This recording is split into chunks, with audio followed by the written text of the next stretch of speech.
Kita awali dari berita pertama, Polresta Mataram menetapkan pelaku F sebagai daftar pencarian orang kasus penggelapan belasan unit mobil pribadi dan rental.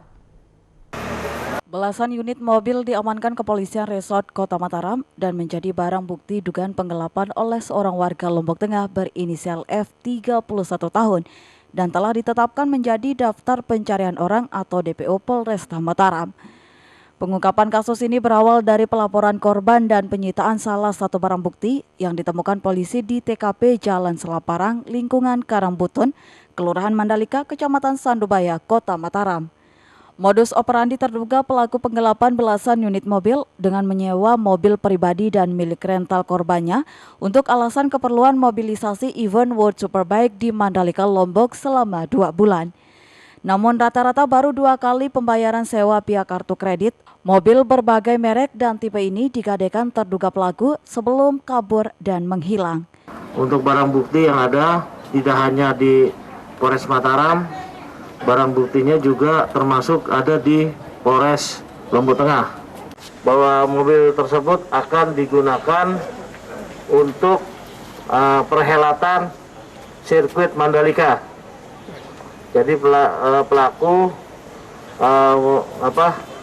beralasan bahwa kegiatan sirkuit Mandalika ini memerlukan banyak mobil, sehingga pelaku meminjam atau merental mobil, kemudian digadaikan kepada orang lain.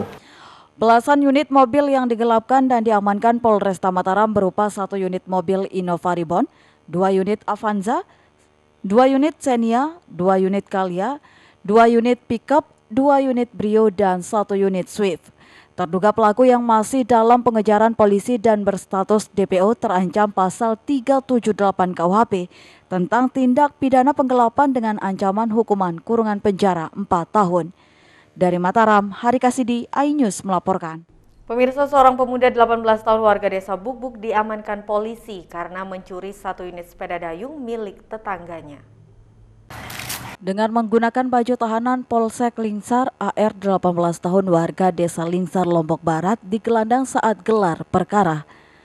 Pelaku diduga melakukan pencurian 1 unit sepeda motor dayung milik tetangganya. Dari keterangan pelaku, aksi pencurian sepeda dayung terpaksa dilakukan untuk membayar hutang dan keperluan lainnya. Dan barang bukti sepeda tersebut dijual seharga Rp500.000. Ambil sepeda sekali ya? Terus uangnya di mana? Udah habis. Udah habis untuk apa? Hah? Bayar hutang ya? Akibat aksi pencurian tersebut, korban dirugikan mencapai 2,6 juta dan kasus ini sepenuhnya ditangani Mapolsek Lingsar. Di mana korban pada saat pulang dari naik sepeda dan menaruh sepedanya di garasi, selang beberapa menit korban melihat sepedanya sudah tidak ada di tempat. Pelaku dijerat pasal 363 KUHP dan terancam hukuman kurungan 7 tahun penjara. Dari Mataram, Hari Kasidi, iNews melaporkan. Pemirsa, jelang ajang World Superbike Mandalika, Menteri Perekonomian Airlangga Hartarto meninjau kesiapan sirkuit Mandalika yang digelar pada November mendatang. Menteri Ekonomi Airlangga Hartarto meninjau kesiapan sirkuit Mandalika Lombok guna memastikan kesiapan sebagai tuan rumah pada ajang World Superbike yang dijadwalkan 19 hingga 22 November mendatang. Menko Perekonomian melakukan pengecekan di lintasan sirkuit sepanjang 4,3 km dengan 17 tikungan menggunakan kendaraan bogi. Selain berkunjung ke sirkuit Mandalika, Menteri Ekonomi juga berkunjung ke Desa Sade, khusus melihat kesiapan produk UMKM yang menjadi merchandise pada ajang World Superbike dan MotoGP nanti. Dan alhamdulillah per hari ini NTB levelnya 1, walaupun di Mataram dan di Lombok Tengah masih di level 2. Yang perlu digenjot adalah vaksinasi dosis 2. Tadi Pak Kapolda dan Pak Danrem yakin bahwa menjelang hari H nanti sudah 70% dan yang dosis kedua 50%, dan panitia sudah bisa membuka tiket, Pak ya. Tanggal 18 tiket sudah dibuka, persyaratannya adalah sudah didosis 2 kali. Sehingga dengan demikian diharapkan ini menjadi event sport tourism.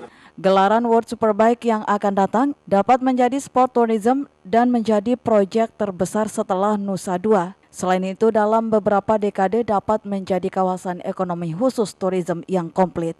Dari Lombok Tengah, Emma Widiawati, iNews melaporkan. Pembangunan perluasan Terminal Bandara Internasional Lombok sudah rampung dikerjakan dan saat ini pengoperasiannya masih menunggu dari Menteri. Bandara Internasional Lombok telah siap menyambut ajang World Superbike dan MotoGP 2022 mendatang, menyusul rampungnya pengerjaan infrastruktur pendukung perluasan terminal bandara kini. Terminal penumpang sendiri kini telah diperluas menjadi 2 kali lipat dari luas sebelumnya dengan spesifik terbaru mencapai 43.500 meter persegi yang dapat menampung sekitar 7 juta penumpang per tahun dari kapasitas terminal sebelumnya berjumlah 3 juta penumpang per tahun.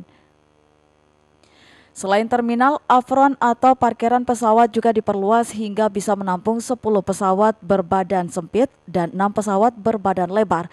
Sementara untuk runway sendiri telah diperpanjang menjadi 3.300 meter. Yang kami siapkan di bandara untuk menunjang kelancaran event WSBK di 2021 maupun MotoGP 2022. Kapan bisa dioperasionalkan?